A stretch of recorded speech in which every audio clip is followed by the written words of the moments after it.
coming in the market texture, which is going to be propelled further today by TCS. Look at the kind of resounding numbers and a thumping victory really coming in from the TCS. Not just the numbers in the quarter gone by, but the kind of commentary that the management has actually spoken about. I'm going to come to that in just a bit, but just talking about the numbers, it's a beat both in terms of the PAT as well as the revenues as well as the margins. The buyback quantum, yes, it's a little lower than what the street was anticipating at about 16,000 odd crore rupees. The street was working with an assumption of a larger buyback, which could be in the quantum of anywhere between about 20 to 20,000 odd crore rupees. But look at how it's been priced. It's been priced at 3,000 rupees per share as opposed to the CMP for TCS around 2,700 odd. Sure enough, all brokerages have actually revised their price targets upwards. It's the strong commentary given by Rajesh Gopinathan and the entire team at TCS, which really gives you conviction that irrespective of this being the largest IT player in the country, this is only going to get bigger and bigger. We've already seen that ahead of the numbers when the buyback announcement came, TCS has already managed to make it to that 10 lakh crore rupee market cap club. But sure enough, these gains are here to stay. I'm just going to quickly walk you through some of the brokerage notes, and the most bullish one has actually come in from the house of Edelweiss, which have straight away revised their price target upwards all the way to 4,000 rupees per share on a 12-month basis in TCS. And they're talking about the tech upcycle with TCS, a thrilling trailer is what they call TCS's performance.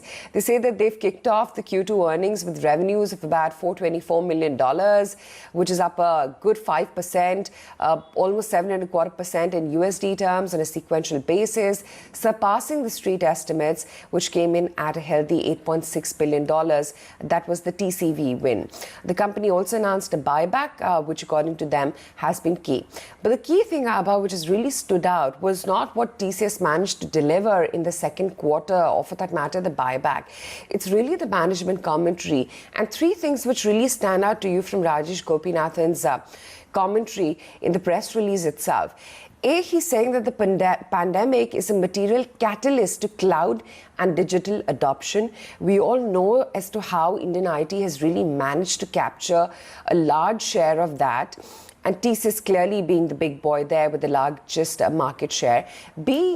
Rajesh Gopinathan went on to say that we're in the midst of a multi-year technology transition wave, really indicating that TCS is not a story about today, tomorrow, the next 6 months, and the next 1 year, but he's talking about this being a multi-year growth story. So in that sense, really giving you a vision for the next 5 to 10 years, perhaps, as to how IT is here to stay, and TCS is going to continue to eat the market share and enjoy the pole position that it has for the past decade or so.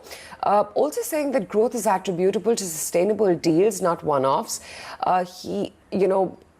Brokerages like Edelweiss, for instance, are only saying that they reiterate that Indian IT is at the beginning of a long-term tech upcycle, and therefore they're raising their price target all the way to 4,000. Now, that's pretty much most of the brokerages. Edelweiss, of course, is the most bullish on the street, but most brokerages have revised their price targets on TCS only upwards. So that's really a color of what's in store for us about today.